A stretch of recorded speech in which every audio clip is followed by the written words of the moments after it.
نماز میں خشوع اس طرح حاصل کیا جائے، اس کا کیا طریقہ ہے؟ دیکھیے، جیسا کہ میں نے عرض کیا کہ نماز کوئی کمپیوٹر لائک ایکٹیویٹی نہیں ہے نا. نماز جو ہے وہ کمپیوٹر لائک ایکٹیویٹی نہیں ہے، بلکہ نماز ایک زندہ عمل ہے. تو زندہ عمل جب شعور کی سطح پر انجام دیا جائے تو پھر اس میں وہ چیز شامل ہو جاتی ہے جو اس کا تقاضا ہے. اصل یہ ہے کہ ہم نماز کو ایک مقام پر رکھے ہوئے ہیں اور اپنی لائف کو بالکل اس سے الگ. تو جب اس طرح ایک آدمی زندگی گزارے کہ اس کی نماز کا اس کی زندگی میں کوئی رول ہی نہ ہو، تو پھر ایسے بندے کو حقیقی نماز اور خشوع والی نماز نہیں ملے گی. خشوع والی نماز ملنے کے لیے لازمی طور سے ضروری ہے کہ نماز کے بعد اپنی زندگی میں وہ نماز کی حالت میں ہو، مطلب وہ خدا کی یاد میں جیتا ہو، خدا کا ذکر کرتا ہو. اور خدا کے ذکر کا مطلب کیا ہے؟ خدا کے ذکر کا ایکسٹینڈڈ میننگ یہ ہے کہ خدا کے احکام کی پابندی کرے. خدا نے جو اس کو کمانڈمنٹس دیے ہیں، خدا نے جو اس کو انجنکشنز دیے ہیں، اس کو وہ فالو کرے.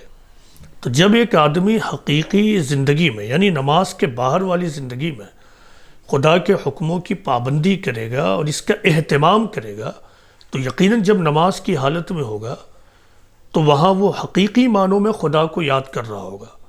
وہ حقیقی معنوں میں یہ محسوس کرے گا کہ خدا مجھے دیکھ رہا ہے.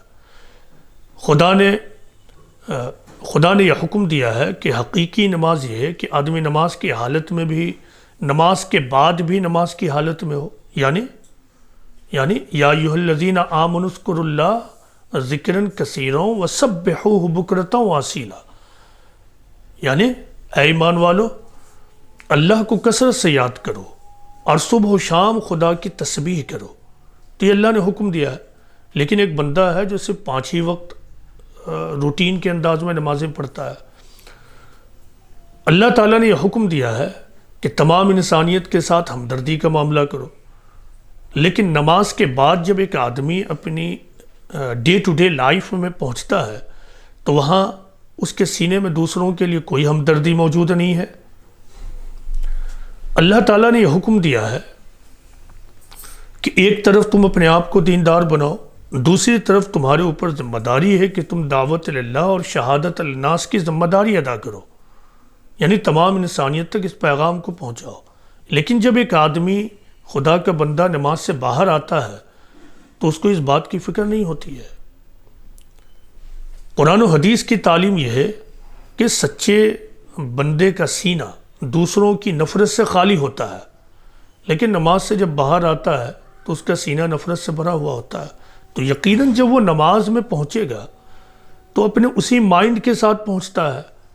تو نماز کی حالت میں وہ اپنے مائنڈ کو کہیں اور تو فریز کر کے نہیں آیا ہے. تو پھر اس طرح کے آدمی کو وہ نماز نہیں ملے گی جسے خشوع کی نماز کہا گیا ہے، جسے جھکاؤ کی نماز کہا گیا ہے، جس نماز کے بارے میں یہ کہا گیا ہے کہ اگر بندہ اچھی طرح سے وضو کرے، پھر 2 رکعت نماز پڑھے اور پھر اس درمیان کوئی خیال نہ لائے تو اس کی پچھلی تمام جو برائیاں ہیں، گناہ ہے، وہ معاف ہو جائیں گے. اس کو ایسی نماز نہیں ملے گی. اس طرح کی نماز ملنے کی جو سب سے پہلی شرط ہے، اور یہی شرط ہے پہلی اور آخری، کہ نماز کے بعد بھی وہ نماز والی زندگی گزارے. نماز کے بعد بھی وہ نماز والی زندگی گزارے، یہی شرط ہے. اس طرح کسی کو خشوع والی نماز ملے گی.